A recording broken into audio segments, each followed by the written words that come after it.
అర్థమయ్యే అన్ని మాటలు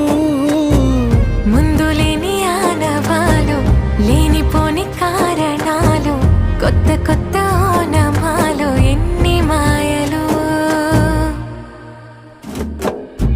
కథలెన్నో చెప్పారు కవితల్ని రాశారు